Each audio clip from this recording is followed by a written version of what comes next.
Hello everyone, welcome to PCMB diaries. आज हम करेंगे chapter 4 of class 10th which is reflection of light. इस chapter में हम क्या करेंगे, प्लेन मिरर से रिलेटेड जितने भी क्वेश्चंस बनते हैं, प्लेन मिरर से रिलेटेड जितने भी प्रैक्टिस क्वेश्चंस बनते हैं वो सभी आज की वीडियो में हम सॉल्व करेंगे। जिससे क्या होगा, हमारा प्लेन मिरर का जो टॉपिक है वो बहुत ज़्यादा स्ट्रॉन्ग हो जाएगा। ठीक है, क्लास 10th आपकी बोर्ड की है तो आपको क्या करना होता है, कोई भी टॉपिक पढ़ो और उसके बाद उसके न्यूमेरिकल्स एंड प्रैक्टिस क्वेश्चंस जितने ज़्यादा आप सोल्व करोगे उतना ही आपके लिए बेनिफिशियल है, उतना ही वो टॉपिक आपका स्ट्रॉन्ग हो जाएगा। ठीक है, तो चलिए स्टार्ट करते हैं। हम क्या करेंगे आज की वीडियो में, एस चांद जो आपकी एनसीईआरटी के लिए रेफरेंस बुक लगती है उसके अंदर जितने भी प्रैक्टिस क्वेश्चंस दिए गए हैं प्लेन मिरर से रिलेटेड वो सभी आज की वीडियो में सॉल्व करेंगे। तो चलिए स्टार्ट करते हैं। सो फर्स्ट पार्ट है हमारे पास very short answer type questions. तो फर्स्ट क्वेश्चन क्या कहता है कि what happens when a ray of light falls normally और perpendicularly on the surface of a plane mirror. कि जब कोई भी ray of light plane mirror पे नॉर्मली या फिर परपेंडिकुलरली फॉल होती है तब क्या होता है। ठीक है, प्लेन मिरर की सरफेस पर। ठीक है, तो इसका डायग्राम ड्रॉ करते हैं फिर हम बताते हैं आंसर। सो क्वेश्चन नंबर फर्स्ट है, ठीक है, तो इसमें हम सबसे पहले एक प्लेन मिरर ड्रॉ कर लेते हैं, प्लेन मिरर की सरफेस। ठीक है, अब इसमें क्वेश्चन में कहा है कि कोई भी प्लेन मिरर की सरफेस पे क्या होता है कि एक रे ऑफ लाइट है वो नॉर्मली फॉल होती है। तो इससे आप क्या समझते हो क्या होता है नॉर्मली फॉल होने पे, तो क्या होगा, नॉर्मली कोई रे ऑफ लाइट फॉल हुई है। ठीक है, तो अब आप बताओ कि नॉर्मली फॉल हुई तो रिफ्लेक्ट कैसे होगी, नॉर्मली ही होगी, क्योंकि जो नॉर्मल है और इंसिडेंट रे हैं वो दोनों एक ही जगह पर है। ठीक है, तो उनके बीच का एंगल कितना होगा, 0 डिग्री। आप लोग न्यूमेरिकल से समझिए, आई मीन हम क्या करते हैं, सबसे पहले एंगल ऑफ इंसिडेंस फाइंड करते हैं।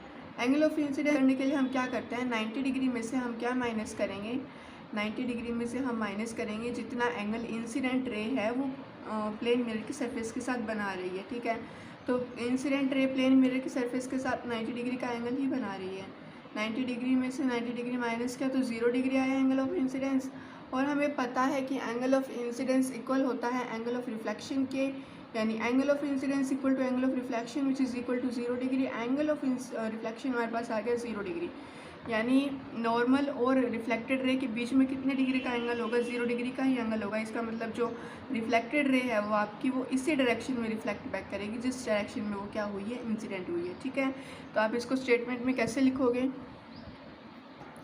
सो आंसर में आप क्या लिखोगे, when a ray of light falls normally और perpendicularly the reflected ray reflects back in the same direction, this is because angle of incidence and angle of reflection is 0। Okay, अब हम करते हैं next question. So next second question है, a ray of light is incident on a plane mirror at an angle of 30 degree. कोई ray of light है वो plane mirror पे कितने एंगल पे इंसिडेंट होती है, 30 डिग्री। इसका मतलब क्या है कि हमें नॉर्मल और इंसिडेंट रे के बीच का एंगल गिवन है 30 degree. What is the angle of reflection, तो एंगल ऑफ रिफ्लेक्शन कितना होगा, वो भी 30 डिग्री होगा, यानी हमें एंगल ऑफ इंसिडेंस गिवन है। ठीक है, और एक थर्ड क्वेश्चन है, सेकंड और थर्ड क्वेश्चन में बहुत बड़ा डिफरेंस है, वो अगर आप पढ़ोगे तो समझ में आएगा। तो हम थर्ड क्वेश्चन को भी रीड करके देखते हैं। थर्ड क्वेश्चन में कहा गया, a ray of light strikes a plane mirror at an angle of 40 degree to the mirror surface. इस बार हमें क्या दिया गया है कि एक प्लेन मिरर पे कोई रे ऑफ लाइट क्या करती है, स्ट्राइक करती है, जो कि मिरर सरफेस के साथ 40 डिग्री का एंगल बनाती है। हम इस बार हमें मिरर सरफेस के साथ एंगल गिवन है। ठीक है, तो हम दोनों क्वेश्चंस के डायग्राम बना के इन दोनों को सॉल्व करते हैं। तो सबसे पहले हम सेकंड क्वेश्चन को सॉल्व करते हैं। क्वेश्चन नंबर सेकंड है, तो सबसे पहले मैं इसके लिए एक प्लेन मिरर ड्रॉ करूँगी। ये हमारा प्लेन मिरर, और इस पे क्या हो रही है, कोई एक रे ऑफ लाइट है वो इंसिडेंट हुई है। ये आप सबसे पहले नॉर्मल बना लेंगे। रे ऑफ लाइट इंसिडेंट हुई है इस तरीके से। ठीक है, और वो क्या कर रही है, कितने डिग्री पे इंसिडेंट हुई है, 30 डिग्री पे इंसिडेंट हुई है, यानी हमें नॉर्मल और इंसिडेंट रे के बीच का एंगल गिवन है 30 डिग्री। तो हमें पता है कि नॉर्मल और इंसिडेंट रे के बीच के एंगल को हम क्या बोलते हैं, angle of incidence. And angle of incidence हमें गिवन है 30 डिग्री, और हमें पता है कि एंगल ऑफ इंसिडेंस किसके इक्वल होता है, एंगल ऑफ रिफ्लेक्शन के, यानी angle of incidence equal to angle of reflection which is equal to 30 degree. तो एंगल ऑफ रिफ्लेक्शन हमारे पास कितना आ जाएगा, 30 डिग्री आ जाएगा। तो इस क्वेश्चन का आंसर होगा 30 डिग्री। अब नेक्स्ट थर्ड क्वेश्चन में क्या कहा गया है When a ray of light strikes a plane mirror at an angle of 40 degree to the mirror surface, what will be the angle of reflection? Mirror surface के साथ जब कोई एक रे ऑफ लाइट फॉल होकर कितने डिग्री का angle बनाए, 40 डिग्री का एंगल बनाए, तो उस कंडीशन में एंगल ऑफ रिफ्लेक्शन कितना होगा? सो क्वेश्चन नंबर 3 है, इसके लिए मैं एक प्लेन मिरर ड्रॉ करूँगी। ठीक है, प्लेन मिरर हमने ड्रॉ किया। अब यहाँ पे हम नॉर्मल बना लेते हैं और कोई रे ऑफ लाइट इंसिडेंट हुई है और वो मिरर सरफेस के साथ 40 डिग्री का एंगल बना रही है। मिरर सरफेस के साथ बना रही है, ये वाला एंगल 40 डिग्री है, ना कि ये वाला एंगल 40 डिग्री होगा।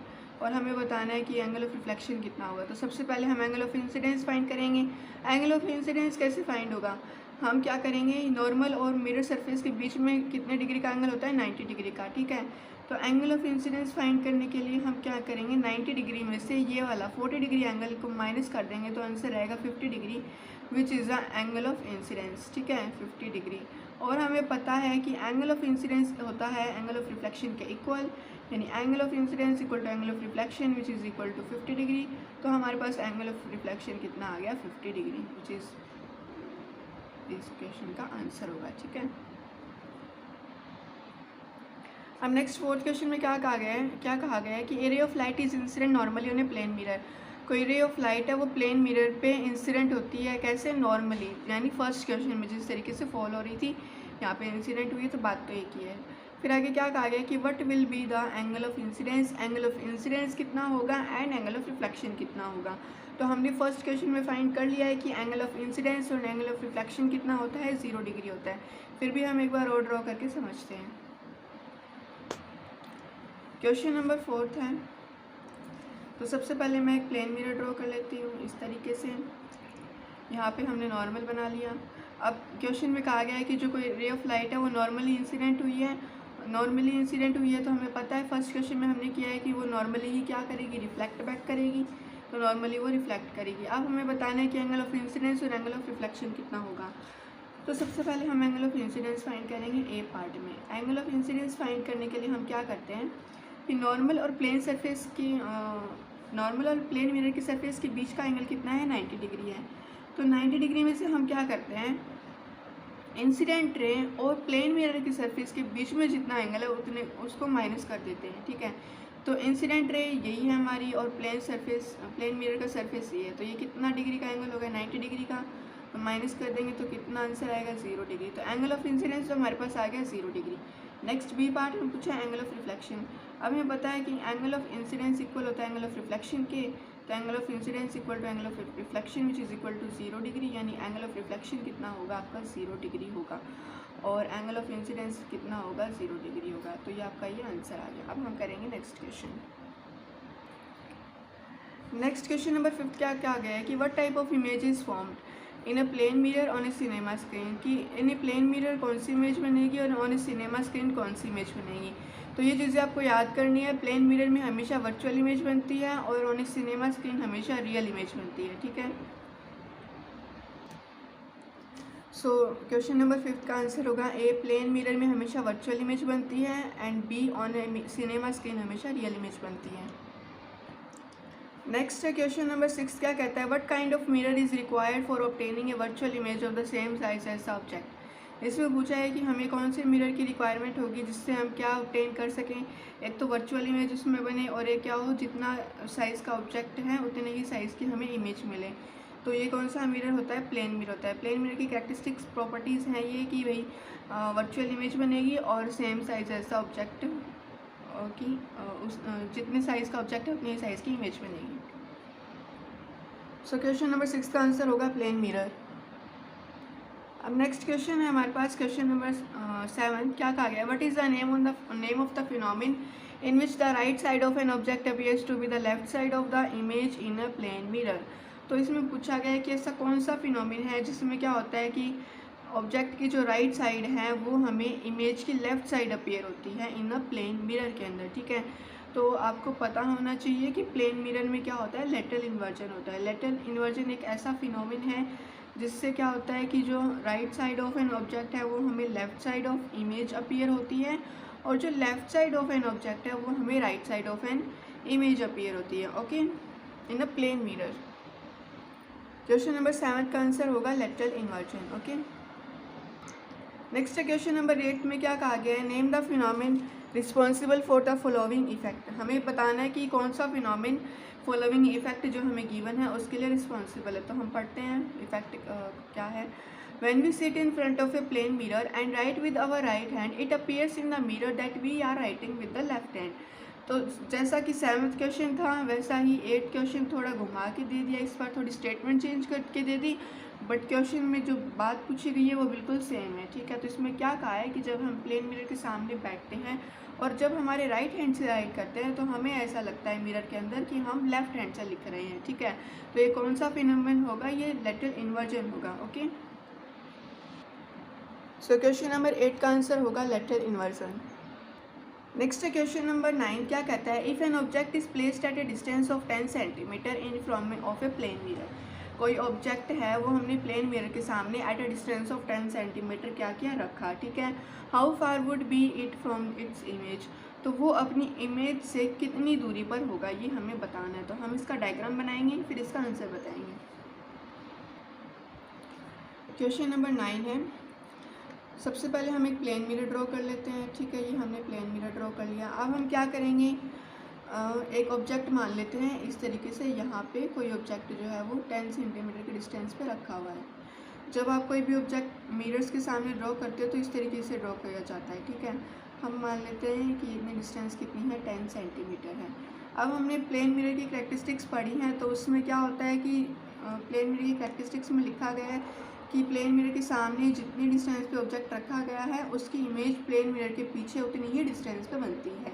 यानी उसकी इमेज यहाँ पे बनेगी, वर्चुअल बनेगी, तो हम उसको डॉट से शो करेंगे और 10 सेंटीमीटर के डिस्टेंस पे ही पीछे बनेगी। तो अब क्वेश्चन में पूछा है कि ऑब्जेक्ट अपनी इमेज से कितने डिस्टेंस पे है, तो कितनी डिस्टेंस पे, टोटल कितना होगा, 20 सेंटीमीटर। तो इस क्वेश्चन का आंसर क्या होगा, 20 सेंटीमीटर।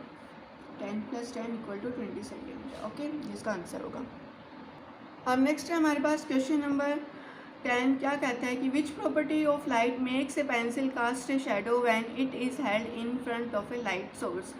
इसमें पूछा गया कि लाइट के सिर्फ कौन सी प्रॉपर्टी से क्या होता है कि कोई भी पेंसिल को जब हम क्या करते हैं एक लाइट सोर्स के सामने रखते हैं तो उसकी शेडो बन जाती है। ठीक है, तो हमें पता है कि लाइट क्या करती है, स्ट्रेट लाइन में ट्रैवल करती है, स्ट्रेट पाथ में ट्रैवल करती है, जिससे क्या होता है कि कोई भी ऑब्जेक्ट की शेडो बन जाती है। ठीक है, अगर ऐसा नहीं होता, अगर लाइट क्या होती, बेंट होती, तो ये शेडो वाली प्रॉपर्टी हमें देखने को नहीं मिलती। तो हम क्या लिखेंगे इस आंसर में, हम इसको डायग्राम की हेल्प से समझते हैं। ठीक है, कि ये कोई हमने माना लाइट सोर्स है, हम सन मान लेते हैं। ठीक है, जिससे लाइट रेज आ रही हैं, और यहाँ पे क्या है, कोई पेंसिल है। ठीक है, जिसकी शेडो यहाँ पे बन रही है। ठीक है, अब क्या होता है कि लाइट रेज इस पर फॉल्स होंगी। लाइट रेज क्या होती है, स्ट्रेट पाथ में ट्रैवल करती हैं। स्ट्रेट पाथ में ट्रैवल करती है तो मतलब वो लाइट रेज स्ट्रेटली इससे क्या हो जाएंगी, निकल जाएंगी। ठीक है, जिससे क्या होगा कि इसकी शेडो हमें यहाँ पे देखने को मिलेगी। ओके, तो हम लिखेंगे light travels in a straight path.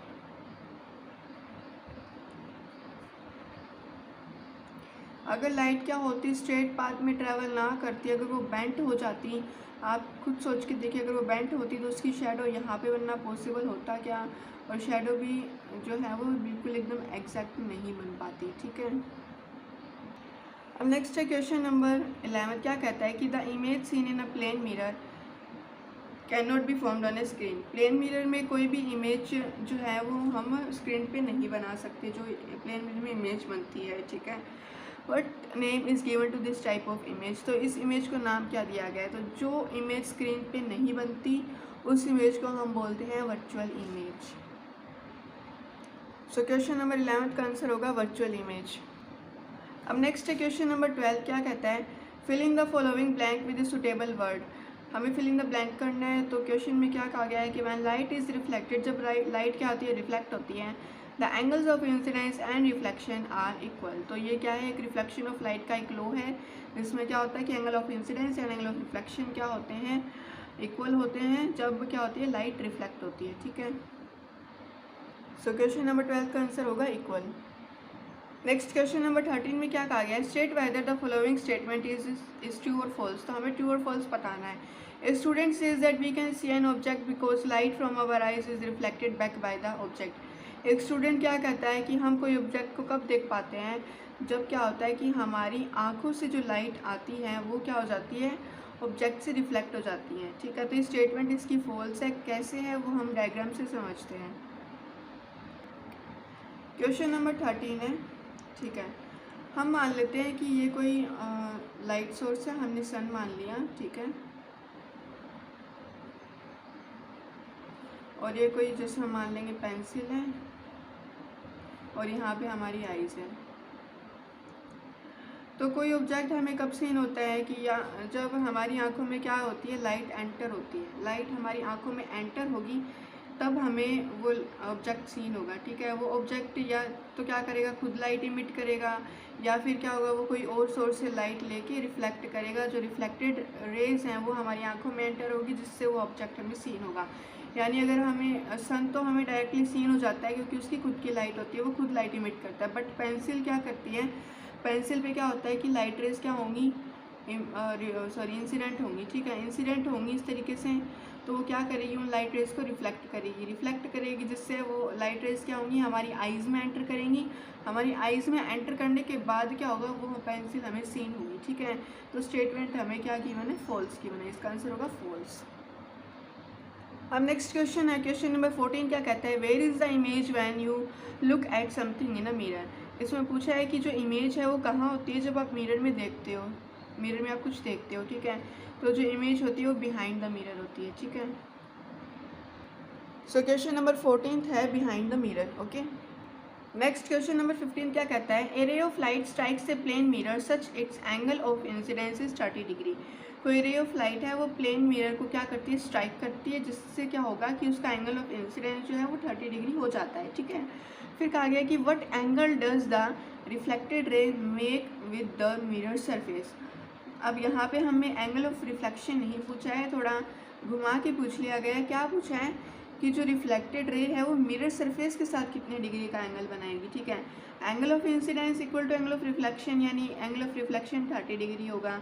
ठीक है, बट इसमें पूछा है कि रिफ्लेक्टेड रे मिरर सरफेस के साथ कितने डिग्री का एंगल बनाएगी। तो इसका डायग्राम बना के आंसर फाइंड करते हैं। क्वेश्चन नंबर 15 है हमारे पास। हम क्या करते हैं, सबसे पहले प्लेन मिरर ड्रॉ कर लेते हैं। ठीक है, फिर हम नॉर्मल बनाएंगे। अब नॉर्मल बनाने के बाद क्वेश्चन में कहा गया है कि एक रे ऑफ लाइट है वो इंसिडेंट होती है, मिरर सरफेस पर स्ट्राइक करती है और एंगल कितने डिग्री का बनाती है, 30 डिग्री का। फिर वो लाइट रिफ्लेक्ट बैक होती है। अब हमें पता है कि एंगल ऑफ इंसिडेंस कितना गिवन है, 30 डिग्री, और हमें पता है कि angle of incidence equal to होता है एंगल ऑफ रिफ्लेक्शन के, यानी angle of incidence equal to angle of reflection कितना होगा, 30 डिग्री होगा। अब एंगल ऑफ रिफ्लेक्शन 30 डिग्री है, यानी ये वाला एंगल हमारे पास कितना है, 30 डिग्री। और हमें पूछा है कि ये जो रिफ्लेक्टेड रे है वो मिरर सरफेस के साथ कितने डिग्री का एंगल बना रही है, यानी हमें ये वाला एंगल पूछा है। तो हम क्या करेंगे, 90 डिग्री में से नॉर्मल और प्लेन मिरर की सरफेस के बीच में कितने डिग्री का एंगल होता है, 90 डिग्री का होता है। तो 90 डिग्री में से अगर 30 डिग्री माइनस कर देंगे तो हमारे पास ये एंगल आ जाएगा। तो हम क्या करेंगे, 90 डिग्री में से 30 डिग्री माइनस करेंगे तो कितना आएगा, 60 डिग्री आएगा। तो 60 डिग्री क्वेश्चन का आंसर होगा। अब नेक्स्ट है क्वेश्चन नंबर, ओके, अब हमारे पास नेक्स्ट पार्ट है शॉर्ट आंसर टाइप क्वेश्चंस। अब है क्वेश्चन नंबर 16 क्या कहता है, what is the difference between a real image and A virtual image. Real image और वर्चुअल इमेज में क्या डिफरेंस है, give one example of each type of image. तो हम इस क्वेश्चन को एक्सप्लेन करते हैं। सो इस क्वेश्चन के आंसर में हम क्या लिखेंगे, क्वेश्चन नंबर 16 में रियल इमेज और वर्चुअल इमेज के बीच में डिफरेंस पूछा है। तो जब भी आपको डिफरेंस पूछा जाए तो आपको क्या करना होता है कि जिसके बीच में डिफरेंस पूछा जाता है उन दोनों को इस तरीके से आप लिखो अलग अलग। ठीक है, और उनके बीच की लाइन ड्रॉ कर दो, जिससे क्या होगा कि एग्जामिनर फटाफट डिफरेंस पढ़ लेगा दोनों साइड के और आपको आंसर दे देगा। ठीक है, तो रियल इमेज में हम क्या लिखेंगे, the image which can be obtained on screen is called a real image. वो इमेजेस जो स्क्रीन पे बन सकती हैं, स्क्रीन पे ऑब्टेन हो सकती हैं, उन्हें हम रियल इमेज बोलते हैं। इसका एग्जांपल क्या होगा, the images formed on a cinema screen. ठीक है, और वर्चुअल इमेज में हम क्या लिखेंगे, the image which can not be formed on a screen is called a virtual image. वो इमेजेस जो हमें स्क्रीन पे नहीं मिलती, यहाँ पे आप ऑब्टेन कर लीजिए, ऑब्टेन ज़्यादा सुटेबल वर्ड है। ठीक है, एग्जाम्पल क्या होगा, the image of our face in a plane mirror. ठीक है, अब नेक्स्ट क्वेश्चन नंबर 17 क्या कहता है कि the letter F is placed in front of a plane mirror.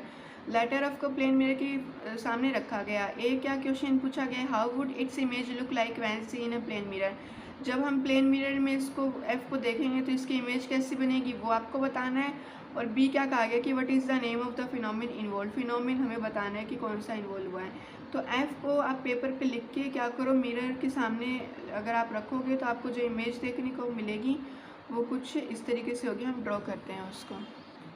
Question number 17 है, तो सबसे पहले हम क्या करेंगे, ए पार्ट में इसकी मिरर इमेज बनाएंगे। एफ इस तरीके से होता है, ठीक है, बीच में हमने मिरर इमेज बनानी है तो हम मिरर तो ड्रॉ करेंगे, ऑब्वियस सी बात है ये तो। ठीक है, अब आप क्या करो, इस तरीके से इसको एफ को ड्रॉ करो।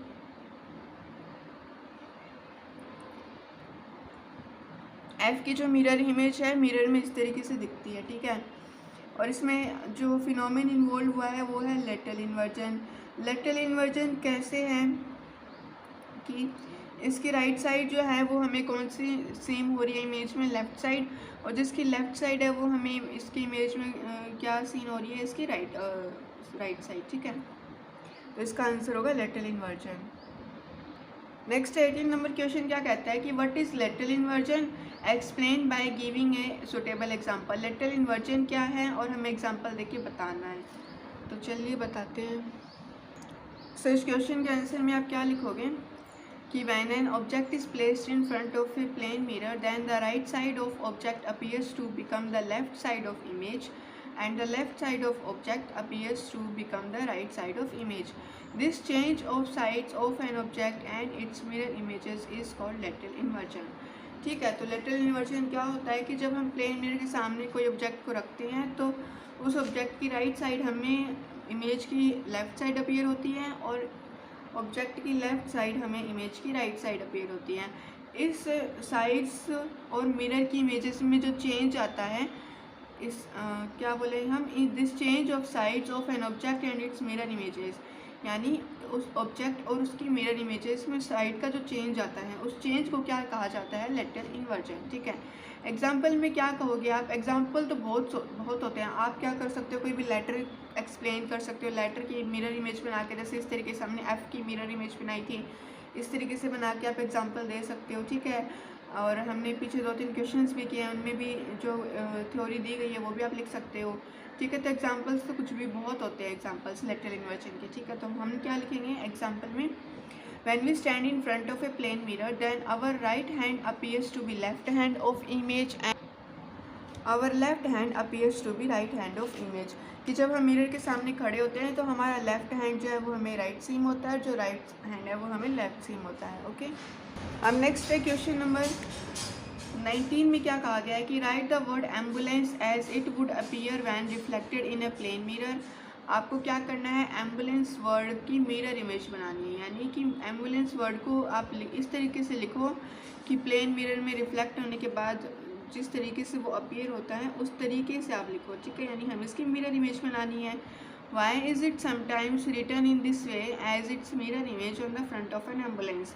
तो कभी कभी क्या होता है कि एम्बुलेंस में जो एम्बुलेंस के ऊपर की साइड क्या होता है कि एम्बुलेंस वर्ड जो है वो उसकी मिरर इमेज की फॉर्म में लिखा जाता है। तो ऐसा क्यों लिखा जाता है वो आपको बताना है। तो ऐसा इसलिए लिखा जाता है कि जिससे क्या होता है कि आप जब अपनी गाड़ी ड्राइव करते टाइम अगर आपके पीछे से कोई एम्बुलेंस आ रही है और उस एम्बुलेंस का जो नाम अगर मिरर इमेज में लिखा हुआ है तो आप क्या करते हो, अपनी गाड़ी के रियर व्यू मिरर में उसकी इमेज को सीधा पढ़ पाते हो। यानी अगर उसकी मिरर इमेज में लिखा हुआ है तो मिरर में आपको उसका उल्टा दिखेगा। ठीक है, लेटरल इन्वर्जन होगा जिससे हमें वो वर्ड एम्बुलेंस रीड कर पाएंगे हम उसको। ठीक है, एम्बुलेंस वर्ड को हम रीड कर पाएंगे तो हमें पता चलेगा कि हमारे पीछे से एम्बुलेंस आ रही है और एम्बुलेंस में इल पेशेंट्स होते हैं, जिससे हम उसके लिए क्या कर सकते हैं, रास्ता बना सकते हैं ताकि वो एम्बुलेंस जो है हॉस्पिटल तक जल्दी पहुँचे। तो अब आपको इसको स्टेटमेंट में लिखना है, तो चलिए लिखते हैं।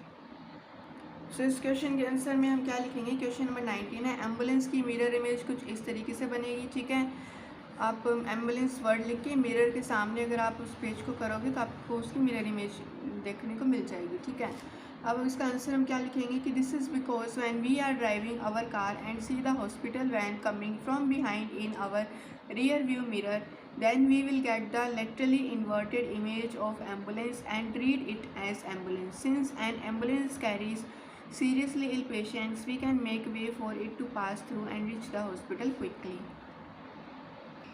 अब नेक्स्ट क्वेश्चन नंबर 20 क्या है हमारे पास, what are the important differences between looking at a photograph of your face and looking at yourself in a plane mirror. तो इस क्वेश्चन में पूछा गया है कि जब आप अपने एक तो आप अपनी फ़ोटोग्राफ को में अपने फेस को देखते हो, ठीक है, और एक आप जब प्लेन मिरर में अपने आप को देखते हो तो उनमें क्या क्या इंपॉर्टेंट डिफरेंसेस है वो आपको बताने हैं। सो क्वेश्चन नंबर 20 का आंसर होगा कि when we see our face in our photograph then there is no lateral inversion. यानी जब हम हमारा फेस फोटोग्राफ में देखते हैं तो क्या होता है, लेटरल इन्वर्जन नहीं होता, यानी हमारी लेफ़्ट साइड हमें लेफ्ट ही अपीयर होती है और राइट साइड हमें राइट ही अपीयर होती है। But when we see our face in a plane mirror, lateral inversion is happened. Our left side appears to be right side and right side appears to be left side of image। ठीक है, कि जब हम mirror में देखते हैं तो क्या प्लेन मिरर में देखते हैं तो क्या होता है कि हमारी लेफ़्ट साइड जो है वो हमें राइट साइड दिखती है इमेज की, और जो हमारी राइट साइड है वो हमें क्या दिखती है, इमेज की लेफ़्ट साइड दिखती है। ओके, अब नेक्स्ट क्वेश्चन नंबर 21 क्या कहता है, इसका ए पार्ट है कि a wall reflects light and a mirror also reflects light, what difference is there in the way they reflect light. कि एक वॉल क्या करती है, एक वॉल भी लाइट को रिफ्लेक्ट करती है और एक मिरर है वो भी लाइट को रिफ्लेक्ट करता है, तो इन दोनों में डिफरेंसेस क्या हैं। तो मेन डिफरेंस यही है कि जब एक वॉल लाइट को रिफ्लेक्ट करेगी तो वहाँ पे क्या होगा, नो इमेज फॉर्मेशन होगा, बट जब एक मिरर लाइट को रिफ्लेक्ट करेगा तो क्या होगा, वहाँ पे इमेज फॉर्मेशन होगा। फिर बी पार्ट क्या पूछा गया है कि which type of reflection of light leads to the formation of images. तो दो टाइप होते हैं रिफ्लेक्शन ऑफ लाइट के, एक तो होता है रेगुलर रिफ्लेक्शन ऑफ लाइट और एक होता है diffuse reflection of light.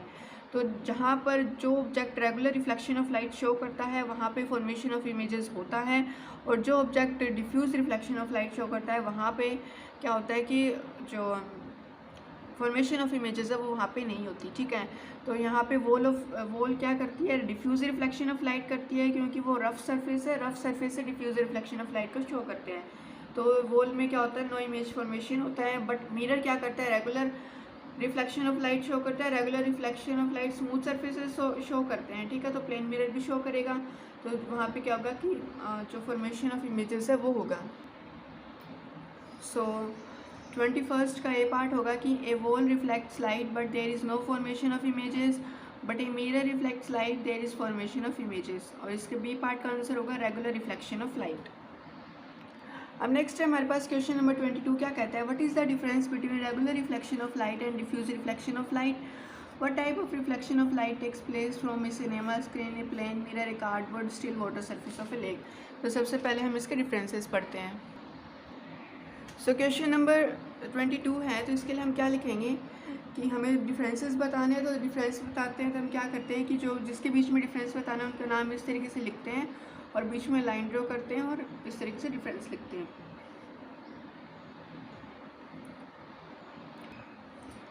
So first क्या है, regular reflection of light and diffuse reflection of light. तो इसका फर्स्ट डिफरेंस है कि in regular reflection a parallel beam of incident light is reflected as a parallel beam in one direction. कि regular reflection में क्या होता है, एक parallel beam of incident light क्या होती है कि एक एज ए पैरेलल बीम ही वो क्या हो जाती है, रिफ्लेक्ट हो जाती है इन वन डायरेक्शन। किस तरीके से होती है वो आपको मैं बताती हूँ। रेगुलर रिफ्लेक्शन ऑफ लाइट जो वो स्मूथ सरफेसेस पे होता है, यानी या तो प्लेन मिरर हो गया या आपके हाईली पॉलिश्ड मेटल्स हो गए, ठीक है, स्मूथ सरफेसेस पे होता है। तो हमने एक प्लेन मिरर को ड्रॉ कर लिया इस तरीके से, ठीक है। तो इस पर क्या होगा कि पैरेलल बीम्स जो है वो इंसिडेंट करेंगी लाइट की, ठीक है, इस तरीके से कुछ, ठीक है। जो पैरेलल बीम इंसिडेंट हुई हैं, ठीक है, वो क्या करेगी, पैरेलली क्या हो जाएंगी, रिफ्लेक्ट हो जाएंगी इन वन डायरेक्शन, यानी सभी की सभी इसी डायरेक्शन में रिफ्लेक्ट हो जाएंगी। पैरेलली होंगी, ये थोड़ी ड्रॉ अच्छे से नहीं हुई, बट ये पैरेलली क्या होती हैं, रिफ्लेक्ट बैक करती हैं।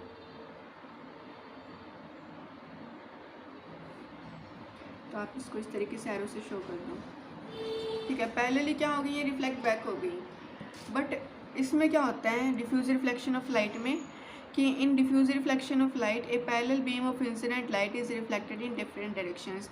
इसमें क्या होगा कि एक parallel beam of light incident होगी, बट वो क्या होगी, पैरेलली क्या होगी, रिफ्लेक्ट नहीं होगी, वो डिफरेंट डायरेक्शंस में रिफ्लेक्ट होगी। जैसे हम क्या कर लेते हैं, शीट ऑफ पेपर को ड्रॉ कर लेते हैं। शीट ऑफ पेपर क्या होता है, रफ सरफेस होता है, तो इस पर क्या होंगी कि पैरेलल बीम ऑफ लाइट क्या हुई, इंसिडेंट हुई। ठीक है,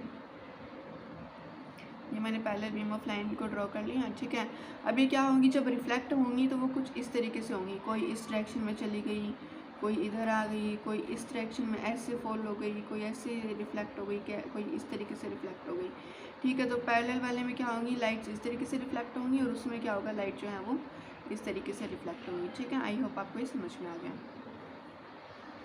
और हाँ, इसका एग्जांपल क्या होगा, रेगुलर रिफ्लेक्शन ऑफ लाइट का प्लेन मिरर, और इसका एग्जांपल होगा एक शीट ऑफ पेपर। जो रेगुलर रिफ्लेक्शन ऑफ लाइट है वो स्मूथ सरफेस पे होता है, और डिफ्यूज रिफ्लेक्शन है रफ सरफेस पे होता है। तो रेगुलर रिफ्लेक्शन ऑफ लाइट का एग्जांपल होगा प्लेन मिरर एटसेट्रा, और डिफ्यूज रिफ्लेक्शन ऑफ लाइट का एग्जांपल होगा एक शीट ऑफ पेपर एटसेट्रा। अब नेक्स्ट पार्ट में क्या कहा गया है कि what type of reflection of light takes place from, तो इन जो ये हमें गिवन एग्जांपल्स, इनमें कौन से टाइप ऑफ रिफ्लेक्शन होता है वो हमें बताना है। तो इस सिनेमा स्क्रीन पे क्या होगा, सिनेमा स्क्रीन पे फॉर्मेशन ऑफ इमेजेस होती हैं। ठीक है, तो फॉर्मेशन ऑफ इमेजेस जहाँ पे होंगी वहाँ पे हम क्या लिखेंगे कि वहाँ पे रेगुलर रिफ्लेक्शन ऑफ लाइट हो रहा है। प्लेन मिरर में भी इमेजेस बनती है तो वहाँ पे भी रेगुलर रिफ्लेक्शन ऑफ लाइट होगा। कार्डबोर्ड क्या होता है, रफ सरफेस होता है, तो वहाँ पे क्या होगी, नो इमेज फॉर्मेशन, तो वहाँ पे डिफ्यूज रिफ्लेक्शन ऑफ लाइट। और still water surface of lake होता है, जब पानी जो लेक का पानी वो शांत हो जाता है। ठीक है, शांत होता है तो आप जब वहाँ पे खड़े होंगे तो उसके पानी के अंदर हमारी इमेज बन जाती है, यानी क्या हो रहा है कि रेगुलर रिफ्लेक्शन ऑफ लाइट हो रहा है। ठीक है, तो इसको हम लिखते हैं। सो इसमें हम क्या लिखेंगे, एक डिफरेंस और लिखना है आपको इसमें कि हमने पढ़ा है कि जब रेगुलर रिफ्लेक्शन ऑफ लाइट होता है तो वहाँ पे फॉर्मेशन ऑफ इमेजेस होता है, जब डिफ्यूज रिफ्लेक्शन ऑफ लाइट होता है तो वहाँ पे फॉर्मेशन ऑफ इमेजेस नहीं होता। तो हम क्या लिखेंगे, रेगुलर रिफ्लेक्शन ऑफ लाइट में there is formation of images, और डिफ्यूज रिफ्लेक्शन ऑफ लाइट में क्या लिखेंगे, there is no formation of images. अब हमें पूछा गया कि सिनेमा स्क्रीन में कौन सा रिफ्लेक्शन ऑफ लाइट का टाइप होता है, तो होता है regular reflection of type. A plane mirror में होगा regular reflection of light, a cardboard में होगा diffuse reflection of light, still water surface of a lake में होगा regular reflection of light. So next question क्या पूछा गया है, 24 नंबर क्वेश्चन, 23 नंबर क्वेश्चन है कि what can you see in a completely dark room. आप एक कम्प्लीटली डार्क रूम में क्या देख सकते हो, तो हम कुछ नहीं देख सकते। ठीक है, if you switch on an electric bulb in this dark room as a light source, explain from you what could you see. ठीक है, how could you see the electric bulb and a piece of white paper. तो question में क्या पूछा गया है, सबसे पहले इसमें पूछा है कि आप कम्प्लीटली डार्क रूम में क्या देख सकते हो, तो हम कम्प्लीटली डार्क रूम में कुछ नहीं देख सकते। फिर इसने कहा है कि जब आप उस रूम में एक इलेक्ट्रिक बल्ब को ऑन कर देते हो तो आप डार्क रूम में, तो आप क्या करते हो कि इलेक्ट्रिक बल्ब को लाइट सोर्स मानते हो। ठीक है, तो अब आप इलेक्ट्रिक बल्ब को किस तरीके से देख पा रहे हो और एक पीस ऑफ वाइट पेपर हो उसको किस तरीके से देख पा रहे हो। ठीक है, तो इसका आंसर हम लिखते हैं।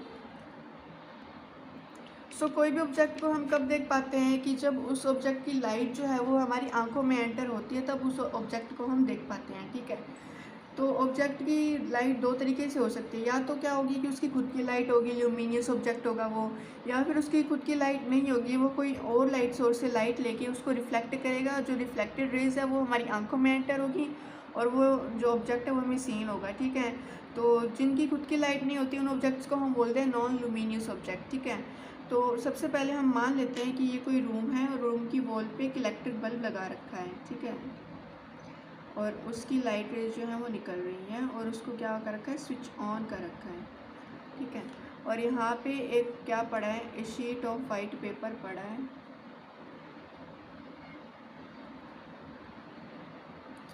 क्वेश्चन में पीस ऑफ वाइट पेपर दे रखा है। ठीक है, और यहाँ पे हमारी आइज़ हैं। ठीक है, आप क्वेश्चन पूछा कि आप इलेक्ट्रिक बल्ब को कैसे देख पा रहे हो। तो इलेक्ट्रिक बल्ब की लाइट रेज तो डायरेक्टली हमारी आंखों में आ रही हैं तो हम उसको देख पा रहे हैं, बट एक a piece of white paper को हम कैसे देखेंगे। A piece of white paper में क्या होगा कि खुद की लाइट नहीं होती, तो इलेक्ट्रिक बल्ब से क्या होगी, लाइट रेज उसके ऊपर क्या होंगी, इंसिडेंट होंगी, जिससे वो जिनको कि वो क्या करेगा, रिफ्लेक्ट करेगा, और जो रिफ्लेक्टेड रेज हैं वो हमारी आँखों में एंटर होंगी, तो जिससे क्या होगा, वो ऑब्जेक्ट हमें क्या होगा, सीन होगा। ठीक है। तो हम इसकी स्टेटमेंट कैसे लिखेंगे, तो इसकी स्टेटमेंट आप कैसे लिखोगे कि लाइट, क्वेश्चन नंबर 23 इसकी स्टेटमेंट हम लिखेंगे light emitted by the object itself और reflected by the object. Light क्या होती है, या तो ऑब्जेक्ट की खुद की लाइट होती है जो कि वो खुद इमिट करता है, और क्या होता है कि वो कोई और लाइट सोर्स से लाइट लेके उसको रिफ्लेक्ट करता है, ठीक है। तो हम इलेक्ट्रिक बल्ब को कैसे देख पाएंगे, तो उसका आंसर होगा ए पार्ट का, we are able to see an electric bulb because it emits light. तो इलेक्ट्रिक बल्ब खुद लाइट को इमिट कर रहा है जिससे हम उसे क्या कर रहे हैं, देख पा रहे हैं, ठीक है। फिर बी पार्ट है कि हम a piece of white paper को कैसे देख पा रहे हैं, तो उसका आंसर होगा we are able to see a piece of white paper because it reflects the light rays of an electric bulb which enter our eyes. Okay, अब नेक्स्ट क्वेश्चन नंबर 24 क्या कहता है, ए पार्ट है a boy with a mouth 5 centimetre wide stands 2 metre away from a plane mirror. एक boy है जिसका face क्या है, माउथ क्या है, 5 सेंटीमीटर जो है वो वाइड है, और वो प्लेन मिरर से 2 मीटर के डिस्टेंस पे क्या खड़ा है। फिर पूछा है कि where is his image and how wide is the image of his mouth, कि उसकी इमेज जो है वो मिरर के पीछे यानी मिरर और उसकी इमेज के बीच में कितना डिस्टेंस है वो हमें बताना है। और फिर पूछा गया है कि उसका जो माउथ है वो कितना सेंटीमीटर वाइड होगा, ठीक है। तो हम इसको डायग्राम को ड्रॉ करते हैं। ओके, सो क्वेश्चन नंबर 24 है, इसका ए पार्ट है, ठीक है। तो सबसे पहले हम क्या करेंगे, एक प्लेन मिरर को ड्रॉ करेंगे। फिर हम मान लेंगे कि ये कोई बॉय है जो कि इसके प्लेन मिरर के सामने खड़ा है एज ए कितने डिस्टेंस पे, 2 मीटर के डिस्टेंस पे, जिसका फेस जो है 5 सेंटीमीटर वाइड है। माउथ कितना वाइड है, 5 सेंटीमीटर, ठीक है। अब हमें पता है कि प्लेन मिरर के सामने जितनी डिस्टेंस पे ऑब्जेक्ट रखा होता है उसके पीछे उतनी ही डिस्टेंस पे उसकी इमेज बन जाती है। तो 2 मीटर के डिस्टेंस पे उसकी इमेज बनेगी। तो क्वेश्चन में पहला पार्ट ये पूछा है कि मिरर और उसकी इमेज के बीच में कितनी डिस्टेंस होगी, तो 2 मीटर होगी, ठीक है। फिर सेकंड पार्ट में पूछा है कि उसका जो फेस है, बॉय का जो माउथ है वो 5 सेंटीमीटर वाइड है, ठीक है। तो इमेज में उसका फेस जो है कितना वाइड होगा। तो प्लेन मिरर की कैरेक्टरिस्टिक है कि जो जितने साइज़ का ऑब्जेक्ट है उसकी इमेज उतने ही साइज़ की बनती है, यानी बॉय का जो फेस है वो कितना रहेगा, 5 सेंटीमीटर वाइड रहेगा, ठीक है। आप लिखोगे mouth is 5 centimetre wide. Okay, अब नेक्स्ट पार्ट बी है, इसका क्या कहा गया है कि the boy walks towards the mirror at a speed of 1 metre per second. वो बॉय क्या करता है कि मिरर के टुवार्ड्स 1 मीटर पर सेकेंड चलता है। At what speed does his image approach him, उसे कितनी स्पीड पे उसकी इमेज जो है वो उसे अप्रोच कर लेगी, यानी वो उसकी इमेज और उन्होंने के बीच की डिस्टेंस कितनी होगी, 0 मीटर होगी, ठीक है। तो उसके लिए हम सबसे पहले डायग्राम ड्रॉ करते हैं। ओके, तो हम मान लेते हैं कि बॉय जो है वो 1 मीटर की स्पीड से चलता है और यहाँ पे आ जाता है, ठीक है। 1 मीटर की स्पीड से वो चला है। अब क्वेश्चन में पूछा है कि उसे कितनी स्पीड से चलना पड़ेगा, जब वो यहाँ खड़ा है तो उसे कितनी स्पीड से चलना पड़ेगा कि उसकी इमेज और उसकी इमेज क्या कर ले, उसको अप्रोच कर ले, यानी उसके बिल्कुल पास आ जाए। यानी जब इमेज और वो जो बॉय है वो कब पास आ सकते हैं, जब वो दोनों इस पोजीशन पे, यानी उसका ऑब्जेक्ट तो यहाँ हो, यानी जो बॉय है वो यहाँ हो और जो इमेज है वो यहाँ बन रही हो, यानी एकदम बिल्कुल पास में। तो उसे कितने डिस्टेंस कवर करनी पड़ेगी, उसे 2 मीटर की डिस्टेंस कवर करनी पड़ेगी, कितने सेकंड में, 1 सेकंड में। तो इसके ए पार्ट का आंसर तो हमारा ये था। बी पार्ट में हम लिखेंगे कि उसे 2 मीटर डिस्टेंस कवर करनी पड़ेगी पर सेकेंड, तो ये उसकी क्या हो जाएगी, स्पीड हो जाएगी, ठीक है। अब नेक्स्ट क्वेश्चन है हमारे पास, क्वेश्चन नंबर 25 क्या कहता है, a the extended object in the form of an arrow pointing upward has been placed in front of a plane mirror. कोई एक्सटेंडेड ऑब्जेक्ट है, एरो पॉइंटिंग अपवर्ड, जैसे हम अभी ऑब्जेक्ट ड्रॉ कर रहे थे ना प्लेन मिरर के सामने, उस तरीके से कोई एक एरो है पॉइंटिंग अपवर्ड्स प्लेन मिरर के सामने रखी गई है, ठीक है। Draw a labelled ray diagram to show the formation of its image. तो उसकी इमेज की फॉर्मेशन का एक लेबल्ड रे डायग्राम हमें शो करना है, तो चलिए ड्रॉ करते हैं। सो क्वेश्चन नंबर 25 है और उसका क्या है, फर्स्ट पार्ट है, ए पार्ट। हम क्या करेंगे, सबसे पहले एक ऑब्जेक्ट ड्रॉ कर लेंगे इस तरीके से, ठीक है, और इसको हम नाम दे देंगे ए, और इस पॉइंट को हमने नाम दिया ए और इस पॉइंट को हम नाम दे देंगे बी। फिर हम क्या करेंगे, एक प्लेन मिरर को भी ड्रॉ कर लेंगे, क्योंकि हमें इमेज फॉर्मेशन किस में बतानी है, प्लेन मिरर में बतानी है, ठीक है। तो हमने इस तरीके से प्लेन मिरर ड्रॉ कर लिया। अब हम क्या करेंगे, ये जो अपर पॉइंट है और ये जो बॉटम पॉइंट है, इन दोनों पॉइंट से हम क्या करेंगे, दो दो रेस को क्या करेंगे, इस प्लेन मिरर पे इंसिडेंट करवाएंगे। ठीक है, इंसिडेंट करवाएंगे और फिर उन रेस, रिफ्लेक्टेड रेस को पीछे मिरर के पीछे एक्सीड करवाएंगे, तो हमारी इमेज फॉर्मेशन होगी। सबसे पहले मैं क्या करूँगी, ए पॉइंट से प्लेन मिरर पे एक नॉर्मली लाइन को हम क्या करेंगे, नॉर्मली या फिर परपेंडिकुलरली जिसे हम बोलते हैं उसको हम इंसिडेंट करवाएंगे। अब हमने अगर नॉर्मली इसको इंसिडेंट करवाया है तो वो नॉर्मली क्या होगी, रिफ्लेक्ट करेगी और इस पॉइंट को हम नाम दे देंगे सी। ठीक है, फिर मैं क्या करूँगी, ए पॉइंट से कुछ इस तरीके से एक लाइन को क्या करूँगी, इंसिडेंट करवाऊँगी प्लेन मिरर पे, तो वो क्या करेगी, उतने ही एंगल पे रिफ्लेक्ट होगी। तो सबसे पहले हम एक नॉर्मल ड्रॉ कर लेंगे और वो क्या करेगी, इतने ही एंगल पे रिफ्लेक्ट बैक करेगी। तो इस तरीके से इसको ड्रॉ कर देंगे और इस पॉइंट को नाम दे देंगे हम ई दे देते हैं। ठीक है, फिर मैं क्या करूँगी, बी पॉइंट से एक परपेंडिकुलरली या फिर नॉर्मली लाइन हम क्या करेंगे, इंसिडेंट करवाएंगे प्लेन मिरर पे, और वो इंसिडेंट करवाएंगे तो उसी डायरेक्शन में रिफ्लेक्ट बैक करेगी, नॉर्मली ही रिफ्लेक्ट बैक करेगी। तो इस पॉइंट को हम नाम दे देंगे डी। ठीक है, फिर हम क्या करेंगे, बी पॉइंट से एक इसी तरीके से जैसे हमने ए पॉइंट पर रिफ्लेक्ट करवाया था, इंसिडेंट करवाई थी, उसी तरीके से इंसिडेंट करवाएंगे और फिर नॉर्मल ड्रॉ कर लेंगे तो वो क्या करेगी, रिफ्लेक्ट बैक करेगी लाइट रे।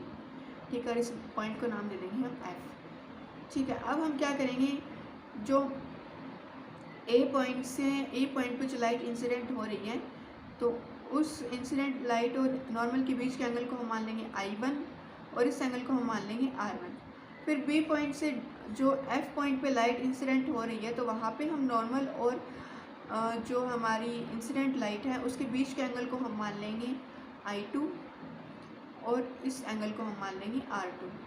ठीक है, अब क्या होगा कि हम क्या करेंगे, इन लाइट रेस को पीछे एक्सीड कराएंगे, यानी ये जो नॉर्मली परपेंडिकुलरली लाइन है इसको मैंने, अब मिरर के पीछे क्या होता है कि वर्चुअल इमेजेस बनती हैं, तो हम लाइट को, मिरर के पीछे सब कुछ इमेजिनरी होता है, तो हम इसके पीछे क्या करेंगे, डॉटेड लाइन से रेस को पीछे लेके जाएंगे। ठीक है, और फिर मैं क्या करूँगी, इसी रिफ्लेक्टेड रे को भी पीछे लेके जाऊँगी। अब जिस पॉइंट पे ये दोनों लाइन क्या करेंगी, इंटरसेक्ट करेंगी, वो पॉइंट होगा हमारा इस पॉइंट का मिरर इमेज, यानी इस पॉइंट का हम नाम दे देंगे ए डैश। ठीक है, फिर क्या करेंगे, हम इसी पॉइंट से जो बी पॉइंट है हमारी, बी डी जो रे है, इसको मिरर के पीछे एक्सीड कराएंगे इस तरीके से। फिर हम क्या करेंगे, इस रे को भी पीछे क्या करेंगे, एक्सीड कराएंगे इस तरीके से। तो अब जहाँ पे इंटरसेक्ट कर रही है ये दोनों रेस, वो कौन सा पॉइंट होगा हमारा, बी पॉइंट का क्या होगा, मिरर इमेज होगी। ठीक है, तो उस पॉइंट का हम नाम दे देंगे बी डैश। अब हम क्या करेंगे, इन दोनों पॉइंट्स को डॉटेड लाइन से मिला देंगे। ठीक है, जिससे हमें क्या मिलेगी, हमारी ए बी जो हमारा एक्सटेंडेड ऑब्जेक्ट है उसकी हमें मिरर इमेज मिलेगी ए डैश बी डैश। ओके, तो इस तरीके से आप क्या करते हो कि कोई भी प्लेन मिरर में एक्सटेंडेड ऑब्जेक्ट की मिरर इमेज की फॉर्मेशन बताते हो with the help of a labelled ray diagram. अब हमें क्वेश्चन में पूछा गया है कि यूजेस ऑफ प्लेन मिरर्स क्या होते हैं, वो हमें बता दें। सो प्लेन मिरर्स के यूजेस में आप क्या लिखोगे कि plane mirrors are use to see ourselves. Plane mirrors क्या होते हैं कि हम मिरर में हमारा फेस देखते हैं तो उसके काम आते हैं। The plane mirrors on our dressing table and the bathrooms, and in bathrooms are plane mirrors. फिर है कि plane mirrors are use to fixed on the inside walls of certain shops like jewellery shops to make them look bigger. तो jewellery shops में भी plane mirror का use होता है। फिर plane mirrors are fitted at blind turns of some busy road so that drivers can see the vehicles coming from the other side and prevent accidents. तो busy roads में भी plane mirror का use होता है।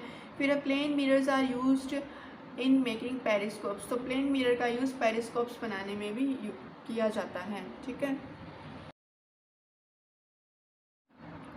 Okay. So next question, next part है हमारे पास long answer type questions. तो 26 number question में क्या कहा गया है कि what is meant by reflection of light. Reflection of light से आप क्या समझते हो। Define the following terms used in the study of reflection of light by drawing in labelled ray diagram. ठीक है, तो आपको सबसे पहले रिफ्लेक्शन ऑफ लाइट बताना है क्या होता है और उसके बाद में इन टर्म्स को क्या करना है, लेबल्ड रे डायग्राम की हेल्प से डिफाइन करना है। ठीक है,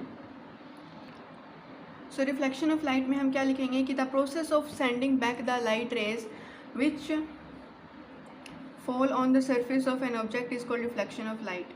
रिफ्लेक्शन ऑफ लाइट किसे कहते हैं कि कोई भी सरफेस पे जो लाइट फॉल हो रही है उसका वापस भेजना या फिर उसका रिफ्लेक्ट कराना, उसको हम क्या कहते हैं, रिफ्लेक्शन ऑफ लाइट कहते हैं। जैसे कि हमने ये प्लेन मिरर ड्रॉ कर लिया, ठीक है, और ये प्लेन मिरर का नॉर्मल है।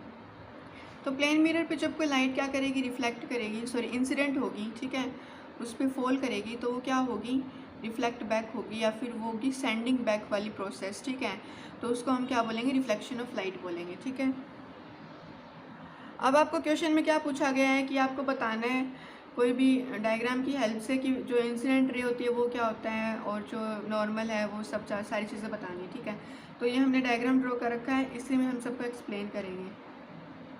ये एंगल ऑफ इंसिडेंस होता है, ये होता है एंगल ऑफ रिफ्लेक्शन, और ये दोनों एंगल्स क्या होते हैं, इक्वल होते हैं।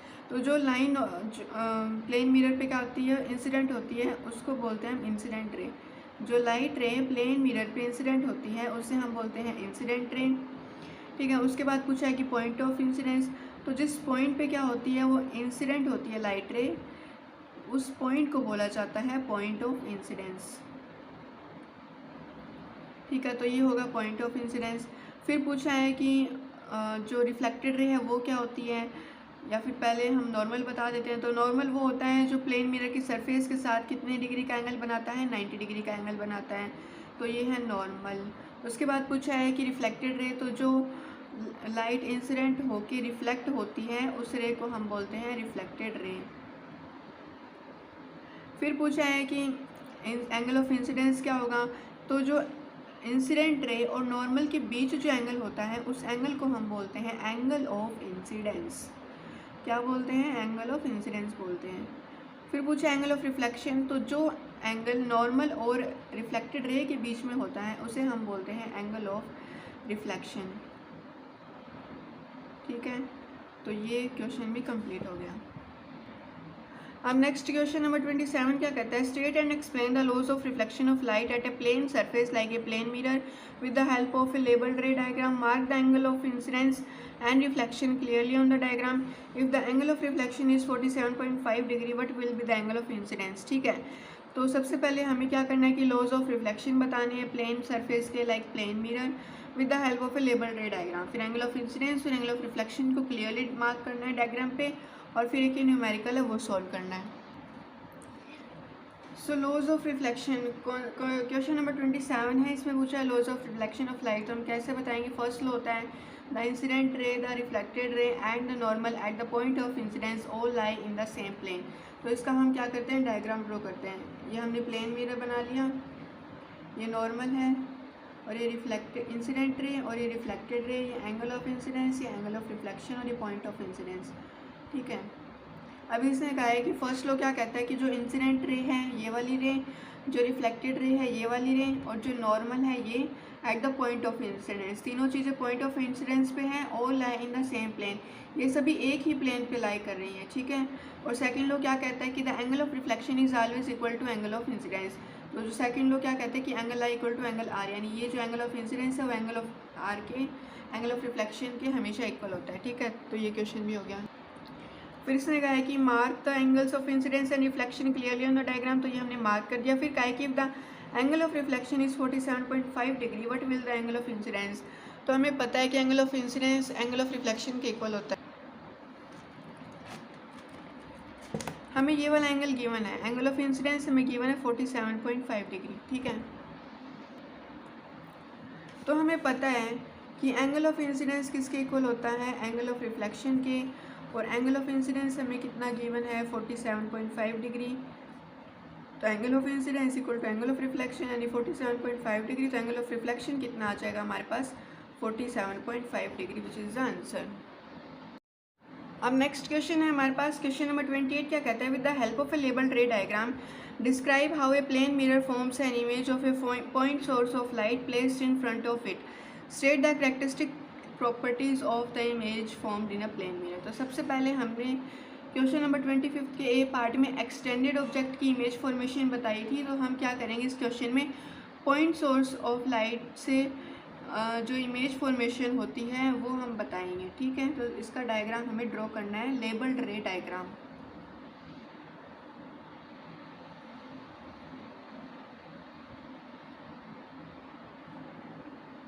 सो क्वेश्चन नंबर 28 है हमारे पास।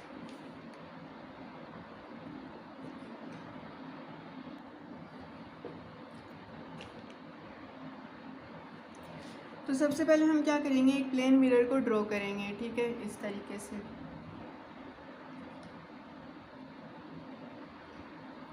फिर हम एक पॉइंट सोर्स मानेंगे।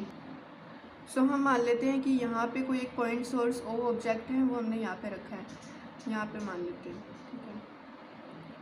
ओ पॉइंट सोर्स है, ये क्या कर रहा है, अपने अंदर से बहुत सारी लाइट को इमिट कर रहा है, क्योंकि एक पॉइंट सोर्स ऑफ लाइट है तो लाइट को इमिट करेगा। बट हमें इमेज फॉर्मेशन के लिए सिर्फ 2 रेज ही चाहिए, तो हम 2 रेज की हेल्प से क्या करेंगे, इमेज फॉर्मेशन ड्रॉ करेंगे। तो सबसे पहले हम क्या करेंगे, इस मिरर पे एक रे ऑफ लाइट को इंसिडेंट करवाएंगे।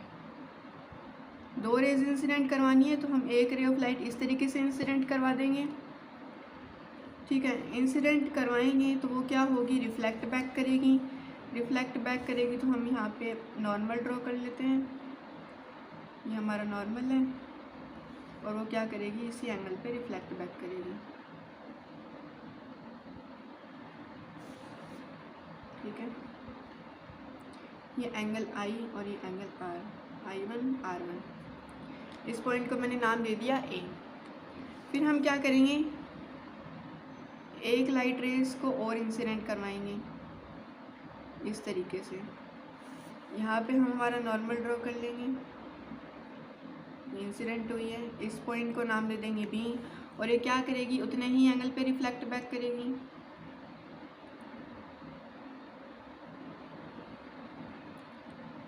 तो इसको रिफ्लेक्ट बैक करवा देंगे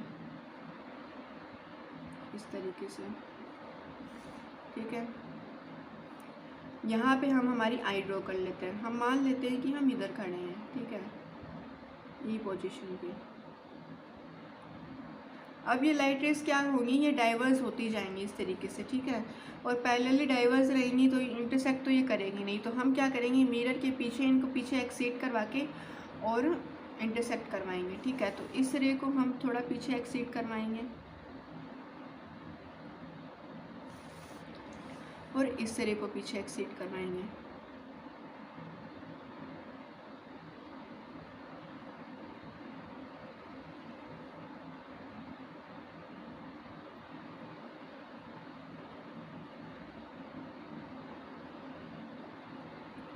तो ये इस पॉइंट पे इंटरसेक्ट करेगी यहाँ पे, और ये इसकी क्या होगी, इमेज फॉर्मेशन होगी ओ डैश, ठीक है। अब हमें क्वेश्चन में आगे पूछा गया है कि the characteristics of an image formed by a plane mirror. तो हम बताएंगे कि the image formed in a plane mirror is virtual, it can not be received on a screen. Plane mirror में जो इमेज बनती है वर्चुअल होती है, जो हमें स्क्रीन पे रिसीव नहीं हो सकती। फिर the image formed in a plane mirror is erect, it is the same side up as the object. Plane mirror में बनने वाली इमेज हमेशा इरेक्ट होती है, और जिस same side up as the object, यानी जिस पोजीशन में ऑब्जेक्ट क्या होता है, अप साइड होता है, तो उसी पोजीशन में क्या होती है, इमेज भी अप साइड होती है। फिर है the image in a plane mirror is of the same size as the object. तो इमेज और ऑब्जेक्ट का साइज हमेशा सेम रहता है। The image found by a plane mirror is at the same distance behind the mirror as the object is in front of the mirror. Plane mirror में जो image बनती है वो उतने ही डिस्टेंस पे मिरर के पीछे बनती है जितने की डिस्टेंस पे ऑब्जेक्ट रखा जाता है मिरर के सामने। फिर the image found in a plane mirror is laterally inverted और साइडवेज रिवर्स। तो प्लेन मिरर में जो इमेज बनती है वो लेटरली इन्वर्टेड होती है, यानी लेफ्ट साइड हमें इमेज की, ऑब्जेक्ट की लेफ्ट साइड हमें इमेज की राइट साइड अपीयर होती है, और जो ऑब्जेक्ट की लेफ़्ट साइड है वो हमें इमेज की राइट साइड अपीयर होती है, और जो ऑब्जेक्ट की राइट साइड है वो हमें इमेज की लेफ़्ट साइड अपीयर होती है। अब नेक्स्ट क्वेश्चन नंबर 29 का ए पार्ट क्या कहता है कि explain why through both a plane mirror and a sheet of paper reflect light but we can see the image of our face in a plane mirror but not in a sheet of paper. तो इसका answer ये होगा कि plane mirror और जो ए sheet of paper है वो दोनों ही लाइट को रिफ्लेक्ट करते हैं, बट जो इमेज फॉर्मेशन है वो सिर्फ प्लेन मिरर में होती है, क्योंकि प्लेन मिरर में होता है रेगुलर रिफ्लेक्शन ऑफ लाइट, जिससे क्या होती है, इमेज की फॉर्मेशन होती है। शीट ऑफ पेपर में होता है डिफ्यूज रिफ्लेक्शन ऑफ लाइट, जहाँ पे नो इमेज फॉर्मेशन होता है, ठीक है। तो इसका आंसर हम लिखते हैं। सो क्वेश्चन नंबर 29 का ए पार्ट होगा we can see the image of our face in a plane mirror but not in a sheet of paper because plane mirror shows regular reflection of light which is responsible for image formation. A sheet of paper shows diffuse reflection of light in which no image is formed. अब 29 number question का B part क्या कहता है, the image in a plane mirror is virtual and laterally inverted, what does this statement mean.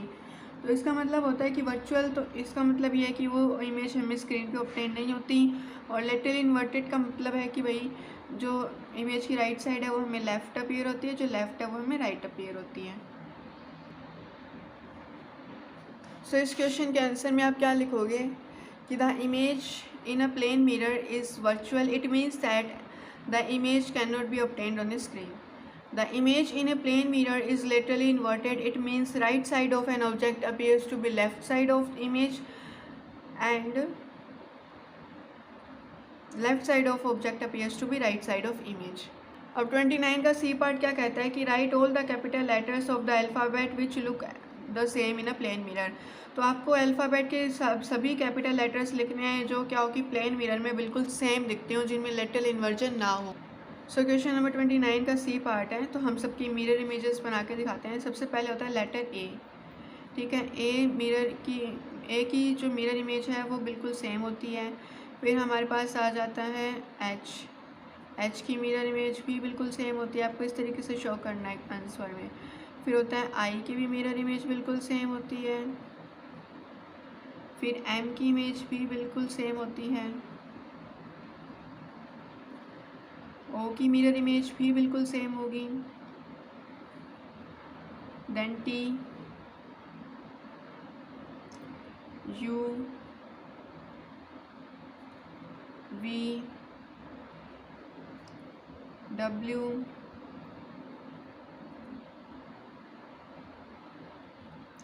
X and Y.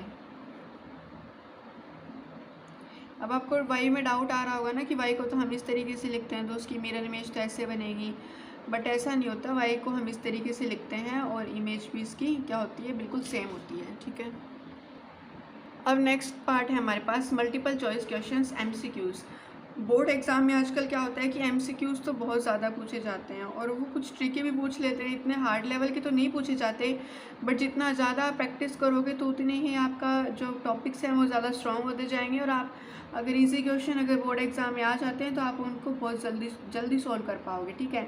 तो 30 number question क्या कहता है कि the angle of reflection is equal to the angle of incidence.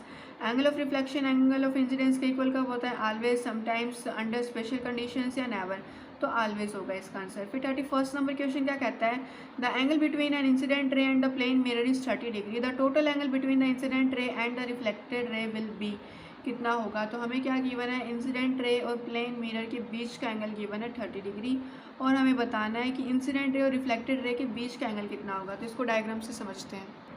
Question number 30 का answer होगा ए, always. Next है हमारे पास क्वेश्चन नंबर 31। तो इसमें सबसे पहले हम एक प्लेन मिरर ड्रॉ कर लेते हैं, एक नॉर्मल बना लिया। अब हमें गिवन क्या है क्वेश्चन में, इंसिडेंट रे और प्लेन मिरर के बीच का एंगल गिवन है 30 डिग्री। तो हमें ये गिवन है तो हम ये एंगल इजीली फाइंड कर सकते हैं, और ये रे क्या होगी, रिफ्लेक्ट भी करेगी। तो ये एंगल कितना होगा, नॉर्मल और प्लेन मिरर की सरफेस के बीच में 90 डिग्री का एंगल होता है। तो एंगल ऑफ इंसिडेंस फाइंड करने के लिए 90 डिग्री में से हम क्या माइनस करेंगे, इंसिडेंट रे और प्लेन मिरर के बीच में जितना एंगल है उतना माइनस कर देंगे, तो आंसर आएगा 60 डिग्री। यानी हमारे पास एंगल ऑफ इंसिडेंस आ गया 60 डिग्री, और हमें पता है कि एंगल ऑफ इंसिडेंस होता है एंगल ऑफ रिफ्लेक्शन की, यानी angle of incidence equal to angle of reflection which is 60 degree, यानी एंगल ऑफ रिफ्लेक्शन हमारे पास आ गया 60 degree. Angle of reflection 60 degree आ गया। अब हमें पूछा है कि जो ये दोनों का सम है, इंसिडेंट रे और रिफ्लेक्टेड रे के बीच में जो टोटल एंगल बन रहा है वो कितना होगा, वो होगा 60 degree plus 60 degree which is equal to 120 degree, और इसका आंसर होगा D 120 degree. So question number 31 का आंसर होगा डी 120 डिग्री। नेक्स्ट है क्वेश्चन नंबर 32 क्या कहता है, a ray of light is incident on a plane mirror making an angle of 90 degree with the mirror surface. Mirror surface के साथ कोई incident ray जो है वो 90 डिग्री का एंगल बना रही है। तो हमें पूछा गया the angle of reflection of ray of this रे of light will be. So question number 32 है, सबसे पहले हम क्या करेंगे, प्लेन मिरर ड्रॉ करेंगे। प्लेन मिरर हमने ड्रॉ कर लिया, अब हमने नॉर्मल ड्रॉ कर लिया। अब इसने कहा है कि कोई इंसिडेंट लाइट है वो क्या करती है, जो हमारी मिरर सरफेस है उसके साथ 90 डिग्री का एंगल बना रही है, यानी वो इंसिडेंट लाइट जो कैसे इंसिडेंट हुई नॉर्मली, यानी परपेंडिकुलरली वो इंसिडेंट हुई है, और हमें पूछा है कि एंगल ऑफ रिफ्लेक्शन कितना होगा। तो सबसे पहले हम क्या फाइंड करेंगे, एंगल ऑफ इंसिडेंस फाइंड करेंगे। अब यहीं पे हमारा नॉर्मल है और यहीं पे हमारी इंसिडेंट रे है, तो एंगल ऑफ इंसिडेंस कितना होगा, 0 डिग्री होगा। हम क्या करते हैं, एंगल ऑफ इंसिडेंस फाइंड करने के लिए 90 डिग्री में से कितना माइनस कर देते हैं, जो इंसिडेंट रे और मिरर सरफेस के बीच में जो एंगल है उसको हम क्या कर देते हैं, माइनस कर देते हैं। तो ये कितना एंगल है, 90 डिग्री माइनस करेंगे तो कितना आएगा, आंसर आएगा 0 डिग्री। और हमें पता है कि एंगल ऑफ इंसिडेंस होता है एंगल ऑफ रिफ्लेक्शन के इक्वल, यानी angle of incidence equal to reflection equal to 0 degree, यानी एंगल ऑफ रिफ्लेक्शन हमारा क्या आ गया, 0 डिग्री। तो इस क्वेश्चन का आंसर होगा सी, विच इज़ 0 डिग्री। ओके, सो इसका आंसर होगा सी। अब नेक्स्ट 33 नंबर क्वेश्चन क्या कहता है कि the image of an object formed by a plane mirror is virtual, real, diminished, upside down. तो क्या होगा इसका आंसर, वर्चुअल होगा। ठीक है, next 34 number question, the image formed by a plane mirror is virtual behind the mirror and enlarged, फिर है virtual behind the mirror and of the same size as the object. तो बी ऑप्शन इसका correct है। फिर 35 number question क्या कहता है, the figure given alongside shows the image of a clock as in a plane mirror, the correct time is. तो हमें क्या गिवन है, क्लॉक की मिरर इमेज गिवन है कि प्लेन मिरर के सामने जब क्लॉक को रखते हैं तो हमें ये इमेज मिलती है। तो आप बताओ कि क्लॉक में करेक्ट टाइम क्या हो रहा है। तो इसके लिए एक ट्रिक है, वो हम देखते हैं। सो क्वेश्चन नंबर 33 का आंसर होगा ए वर्चुअल, क्वेश्चन नंबर 34 का आंसर होगा B virtual behind the mirror and of the same size as the object. अब हम करेंगे क्वेश्चन नंबर 35। तो हमें क्या गिवन है, क्लॉक गिवन है इस तरीके से। सबसे पहले तो जो हमें गिवन है क्लॉक वो हम ड्रॉ कर लेते हैं।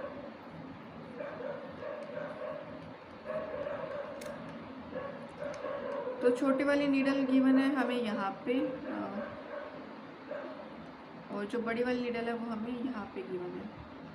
ठीक है, अब क्या होता है, जब आपको क्लॉक के क्वेश्चंस पूछे जाते हैं तो आपको क्या करना होता है, मिरर इमेज जब गिवन होगी हम क्या करते हैं, क्लॉक ड्रॉ करते हैं। तो इस तरीके से काउंटिंग यहाँ से शुरू करते हैं, इस तरीके से करते हैं काउंट। ठीक है, बट क्या हो, जब आपको मिरर इमेज गिवन हो, प्लेन मिरर इमेज गिवन हो, तो आप उल्टी काउंटिंग लिखो। 12 और 6 तो यही होगी। ठीक है, क्योंकि अपसाइड डाउन एक प्रॉपर्टी है कि जिस डायरेक्शन में ऑब्जेक्ट अपसाइड है उसी डायरेक्शन में जो इमेज है वो भी अपसाइड होगी।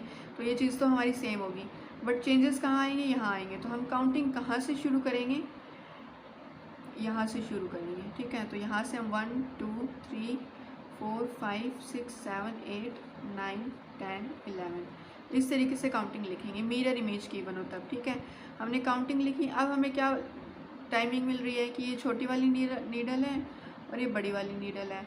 तो टाइम क्या हो रहा है क्लॉक में, 9:25 हो रहा है। अगर आपको इस तरीके से समझ में आ गया टाइम नंबर लिखने के बाद तो ठीक है। अगर फिर भी नहीं आता है तो हम क्या करें, कन्फ्यूज़न हो जाती है, तो आप क्या करो कि फिर से जो मिरर इमेज हमें पता तो चल गया कि जो क्लॉक की छोटी और बड़ी नीडल है वो कौन सी पोजीशंस पे है। तो हम क्या करेंगे, अब सीधी क्लॉक ड्रॉ करेंगे। ठीक है, सिंपल जैसे हम करते हैं इस तरीके से लाइन वाइज यहाँ से काउंटिंग लिख के। ठीक है, यहाँ से काउंटिंग लिख के जब आप इसकी इमेज क्लॉक को ड्रॉ करोगे तो कुछ इस तरीके से ड्रॉ होगी। अब हमें पता है कि जो छोटे वाली नीडल है वो कहाँ है, 9 और 10 के बीच में है, तो हमने यहाँ ड्रॉ कर दी। और जो बड़ी वाली नीडल है वो 5 के ऊपर है, तो हम इसको यहाँ ड्रॉ कर देंगे। अब हमें टाइमिंग का पता लग रहा है कि क्लॉक में क्या टाइम हो रहा है, 9:25। तो इस क्वेश्चन का आंसर क्या होगा, डी, विच इज़ 9:25। अब नेक्स्ट पार्ट है हमारे पास questions based on high order thinking skills which is HOTS questions. तो क्वेश्चन नंबर 36 क्या कहता है, a man stands 10 metre in front of a large plane mirror. एक मैन है वो प्लेन मिरर के सामने 10 मीटर के डिस्टेंस पे खड़ा है। How far must be he walk before he is 5 metre away from his image, कि उसे कितना चलना पड़ेगा कि क्या उसकी और उसकी इमेज के बीच की डिस्टेंस कितनी हो जाए, 5 मीटर हो जाए। तो इसको डायग्राम से समझते हैं।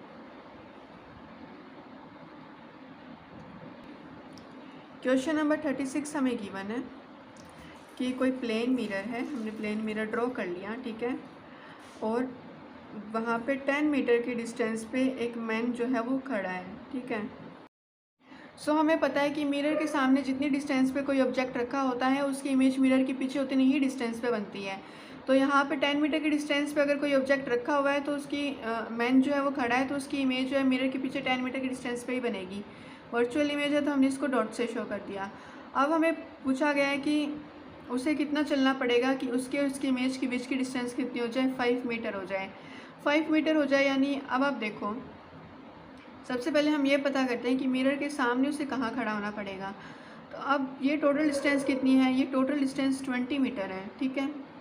अब 20 मीटर का हाफ करेंगे तो 10 मीटर हमें कितनी डिस्टेंस मिली, ऑब्जेक्ट और मिरर के बीच की डिस्टेंस मिली। तो अगर हम 5 मीटर हमें गिवन है तो अगर हम 5 का हाफ कर देंगे तो हमें कितना मिलेगा, 2.5 मीटर। 2.5 मीटर का इससे क्या मतलब होगा कि जो मैन है उसको मिरर के सामने 2.5 मीटर खड़ा होना पड़ेगा, तो उसकी इमेज मिरर के पीछे 2.5 मीटर के डिस्टेंस पे बनेगी और उन दोनों के बीच की टोटल डिस्टेंस कितनी हो जाएगी, 5 मीटर हो जाएगी। तो हम मान लेते हैं कि इतनी जो डिस्टेंस है वो कितनी है, 2.5 मीटर है। और यहाँ पे जो मैन है उसकी इमेज बन गई कितने डिस्टेंस पे, 2.5 मीटर पे, और ये टोटल इमेज कितनी हो गई, 5 मीटर हो गई, ठीक है। अब क्वेश्चन में हमें ये नहीं पूछा गया कि 2.5 मीटर डिस्टेंस होगी, क्या हमें पूछा गया कि उसे चलना कितना पड़ेगा, यानी जब मैन यहाँ पे आ जाएगा तब उसकी इमेज और उसके बीच की डिस्टेंस कितनी होगी, 5 मीटर होगी। तो ये डिस्टेंस हमें फाइंड करनी है। तो हम क्या करेंगे, टोटल 10 मीटर में से कितना माइनस करेंगे, 2.5 माइनस करेंगे तो आंसर आएगा 7.5, यानी उसे 7.5 मीटर की डिस्टेंस कवर करनी पड़ेगी, जिससे उसकी इमेज के बीच की डिस्टेंस कितनी हो जाएगी, 5 मीटर। तो हम क्या करेंगे, 10 में से 2.5 को माइनस करेंगे तो 7.5 मीटर आएगा, जो कि इस क्वेश्चन का आंसर है। अब नेक्स्ट क्वेश्चन नंबर 37 में क्या कहा गया है कि an object is place 20 centimetre in front of a plane mirror. कोई ऑब्जेक्ट है वो प्लेन मिरर के सामने 20 सेंटीमीटर के डिस्टेंस पे रखा हुआ है। The mirror is move 2 centimetre towards the object. जो मिरर है वो ऑब्जेक्ट के टुवार्ड्स 2 सेंटीमीटर चलता है यानी मूव करता है। फिर पूछा है the distance between the positions of the original and final images seen in the mirror is. अब हमें पूछा है कि ये दो कंडीशंस में जो दो इमेजेस बनती है, ओरिजिनल और फाइनल इमेजेस, इनके बीच की जो डिस्टेंस है वो हमें बतानी है। तो सबसे पहले हम डायग्राम ड्रॉ करेंगे। ओके, सो क्वेश्चन नंबर 37 हमें गिवन है। हम क्या करेंगे, सबसे पहले एक प्लेन मिरर ड्रॉ कर लेंगे क्योंकि सारे क्वेश्चन हमारे प्लेन मिरर से रिलेटेड है। तो प्लेन मिरर हमने ड्रॉ कर लिया, ठीक है। हम मान लेंगे कि यहाँ पे कोई ऑब्जेक्ट रखा हुआ है, कितने डिस्टेंस पे रखा हुआ है, 20 सेंटीमीटर के डिस्टेंस पे ऑब्जेक्ट रखा हुआ है। तो मिरर के पीछे उसकी इमेज कहाँ बनेगी, 20 सेंटीमीटर के डिस्टेंस पे ही बनेगी। तो हमने इसको 20 सेंटीमीटर मान लिया। अब क्वेश्चन में कहा है कि जो मिरर है वो 2 सेंटीमीटर यानी 2 सेंटीमीटर जो ऑब्जेक्ट है उसके टुवर्ड्स मूव करता है, ठीक है। तो हम मान लेंगे कि 2 सेंटीमीटर डिस्टेंस इतना होगा और जो मिरर है वो इस पोजीशन पे आ जाएगा। इस पोजीशन पे आने के बाद ये डिस्टेंस कितनी हो जाएगी, ठीक है। तो ये डिस्टेंस कितनी हो जाएगी हमारी, 18 सेंटीमीटर हो जाएगी। 18 सेंटीमीटर डिस्टेंस हो गई। तो जो इस प्लेन मिरर के रेफरेंस में जो इमेज है वो मिरर के पीछे 18 सेंटीमीटर के डिस्टेंस पे बनेगी। तो हम मान लेते हैं कि ये जो इतनी डिस्टेंस है वो कितनी है, 18 सेंटीमीटर है और यहाँ पे इसकी वर्चुअल इमेज बन रही है। अब हमें क्वेश्चन में बताना है कि ये जो डिस्टेंस है वो कितनी होगी, यानी ये तो हमारी ओरिजिनल इमेज है, ये फाइनल इमेज है, तो इन दोनों के बीच की जो डिस्टेंस है वो हमें कैलकुलेट करनी है। तो आप सोच रहे होगे कि 18 सेंटीमीटर मूव किया है तो कितनी डिस्टेंस बच गई, पीछे 2 सेंटीमीटर डिस्टेंस बच गई, पर इतनी 2 सेंटीमीटर नहीं होगी। इसका कैलकुलेशन हम क्या करेंगे, दो कंडीशंस में टोटल जितना डिस्टेंस है वो सबसे पहले हम कवर करेंगे। फर्स्ट कंडीशन कब थी कि जब ऑब्जेक्ट 20 सेंटीमीटर के डिस्टेंस पर रखा था, तो ऑब्जेक्ट और इमेज के बीच में कितनी डिस्टेंस है, 20 + 20 40 सेंटीमीटर, ठीक है। फिर सेकंड कंडीशन कब थी कि जब मिरर से ऑब्जेक्ट की डिस्टेंस 18 सेंटीमीटर थी, तो यहाँ पे ऑब्जेक्ट और इमेज के बीच में कितनी डिस्टेंस है, 18 + 18 which is equal to 36 centimetre. अब हम क्या करेंगे, 40 में से 36 को माइनस करेंगे तो आंसर आएगा 4 centimetre which is the answer, okay. अब नेक्स्ट क्वेश्चन नंबर 39 क्या कहता है, 38 नंबर क्वेश्चन है कि a man sits an optician's chair. कोई मैन है वो ऑप्टिशियंस चेयर पे बैठा है। Looking into a plane mirror which is 2 metre away from him. एक प्लेन मिरर में वो देखता है जो कि उससे 2 मीटर की डिस्टेंस पे रखा हुआ है। And views the image of A chart, और वो क्या देखता है, एक चार्ट की इमेज देखता है प्लेन मिरर में, विच फेसेस द मिरर, यानी जो मिरर के सामने है, and is 50 centimetre behind his head, और उस मैन के हेड के 50 सेंटीमीटर पीछे है। ठीक है। How far away from his eyes does the chart appear to be. तो अब पूछा है कि उसकी आइज़ और उस चार्ट के बीच की डिस्टेंस कितनी होगी, यानी उसकी आइज़ और जो इमेज में, जो उसके मिरर में जो चार्ट की इमेज बन रही है, उसके बीच की डिस्टेंस पूछी है। सो क्वेश्चन नंबर 38 है। सबसे पहले हम एक प्लेन मिरर ड्रॉ कर लेते हैं।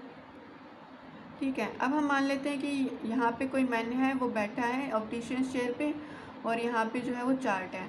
तो इतनी डिस्टेंस तो हमें गिवन है कि 2 मीटर है।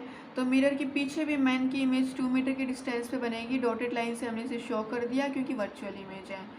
और जो मिरर के, जो मैन के पीछे जो चार्ट रखा हुआ है, तो उस मैन के हेड और चार्ट के बीच की डिस्टेंस है 50 सेंटीमीटर।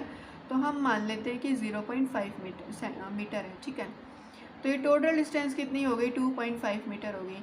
तो इस चार्ट की इमेज भी मिरर के पीछे कितनी डिस्टेंस पे बनेगी, ऑब्वियसली बात है 2.5 मीटर की डिस्टेंस पे ही बनेगी। ये इतनी डिस्टेंस कितनी होगी, 50 सेंटीमीटर, या फिर हम बोल सकते हैं 0.5 मीटर। और ये टोटल डिस्टेंस कितनी होगी, 2.5 मीटर। अब क्वेश्चन में क्या पूछा है कि जो मैन है उसकी आइज़ और जो वो चार्ट को देख रहा है मिरर में, उन दोनों के बीच की डिस्टेंस कितनी होगी। तो हम देख लेते हैं, ये इतनी डिस्टेंस कितनी है, 2 मीटर है, और ये इतनी डिस्टेंस कितनी है, 2.5 मीटर है। तो 2 + 2.5 metre equal to 4.5 metre, which is the answer. Okay. अब नेक्स्ट क्वेश्चन नंबर 39 क्या कहता है कि a ray of light strikes a plane mirror P Q at angle of incidence 30 degree. कोई रे ऑफ लाइट है, P Q plane mirror पे strike करता है at an angle of 30 degree, at an angle of incidence 30 degree, is reflected from the plane mirror, जो कि उस plane mirror से reflect हो जाती है, and then strikes a second plane mirror Q R placed at right angles to the first mirror. फिर वो जो लाइट रे फर्स्ट मिरर से रिफ्लेक्ट हुई है, वो क्या करती है, सेकंड मिरर पे स्ट्राइक करती है, यानी सेकंड मिरर के लिए वो इंसिडेंट रे का काम करेगी, जो कि second mirror P Q mirror के राइट एंगल यानी 90 डिग्री पे रखा हुआ है। ठीक है। The angle of reflection at the second mirror, तो एंगल ऑफ रिफ्लेक्शन हमें सेकंड मिरर के लिए बताना है। तो हम सबसे पहले डायग्राम ड्रॉ करेंगे। सो क्वेश्चन नंबर 39 है। क्वेश्चन में क्या कहा गया है कि कोई एक प्लेन मिरर है, हम इस तरीके से ड्रॉ कर लेते हैं। ठीक है। तो उस पर एक रे ऑफ लाइट क्या होती है, स्ट्राइक करती है। ठीक है। या फिर हम बोल सकते हैं हाँ इंसिडेंट हो रही है। ठीक है। तो हमने ये नॉर्मल बना लिया, और वो कितने एंगल ऑफ इंसिडेंस के साथ स्ट्राइक करिए, 30 डिग्री के एंगल के साथ। ठीक है। और इसी प्लेन मिरर के राइट एंगल पे एक क्यू आर मिरर भी रखा हुआ है। ये है हमारा पी क्यू मिरर, और एक क्यू आर मिरर भी इसके 90 डिग्री पे रखा गया है इस तरीके से। ठीक है। तो जो लाइट रे पी क्यू मिरर से क्या होती है, रिफ्लेक्ट होती है, वो क्या हो जाती है, क्यू आर मिरर पे स्ट्राइक करती है, यानी क्यू आर मिरर के लिए वो इंसिडेंट रे का काम करेगी। तो हम यहाँ पे इसका नॉर्मल ड्रॉ कर लेते हैं, और इस तरीके से क्या हो जाएगी, रिफ्लेक्ट हो जाएगी। ठीक है। अब हमें क्वेश्चन में पूछा है कि जो सेकंड मिरर है उसके लिए एंगल ऑफ रिफ्लेक्शन कितना होगा। तो सबसे पहले हमें एंगल ऑफ इंसिडेंस फाइंड करना पड़ेगा। वो हम कैसे करेंगे, अब हमने एक रूल पढ़ा है कि कोई भी दो पैरेलल लाइंस होती हैं तो उनके बीच में जो अल्टरनेट इंटीरियर एंगल्स बनते हैं वो हमेशा इक्वल होते हैं। ठीक है। तो ये जेड शेप बन रही है यहाँ पे, ये दो पैरेलल लाइंस है, ये नॉर्मल और ये प्लेन मिरर दो पैरेलल लाइंस हैं। इनके बीच में जो ये वाला एंगल है और ये वाला एंगल है वो इक्वल होगा, यानी ये इंटीरियर एंगल्स हैं। तो हम इसका रीज़न लिखेंगे कि the sum of alternate interior angles, नहीं हम लिखेंगे the alternate interior angles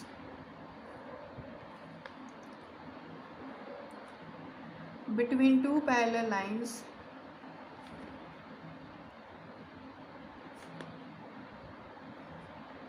are always equal. Okay, वो हमेशा क्या होते हैं, इक्वल होते हैं।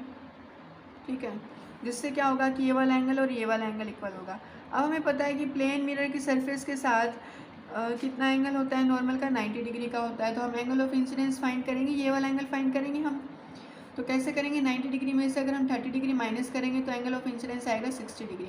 और हमें पता है कि एंगल ऑफ इंसिडेंस इक्वल होता है एंगल ऑफ रिफ्लेक्शन के, यानी angle of incidence equal to angle of reflection which is equal to 60 degree. तो एंगल ऑफ रिफ्लेक्शन हमारे पास आ गया 60 degree, which is the answer of this question. Okay okay, तो इस क्वेश्चन में कहा गया कि draw a ray diagram to illustrate your answer. तो रे डायग्राम भी हमने बना दिया। अब 40th क्वेश्चन क्या कहता है? 40th क्वेश्चन अब हमारे पास इस सीरीज़ का लास्ट क्वेश्चन है। 40 क्वेश्चन है, क्या कहता है कि explain how to read the following message which was found on some blotting paper, कि इस मैसेज को हम किस तरीके से पढ़ सकते हैं जो कि हमें एक ब्लॉटिंग पेपर पे मिला है। तो ये हमें सीधा सीधा दिख रहा है कि प्लेन मिरर की इमेज गिवन है, ठीक है। तो जब हम इसको प्लेन मिरर के सामने रखेंगे तो इसका क्या होगा? लेटरल इन्वर्जन होगा। तो हमें ये बिल्कुल सीधा सीन होगा, जिससे हम क्या कर सकते हैं, इसको अच्छे से रीड कर सकते हैं।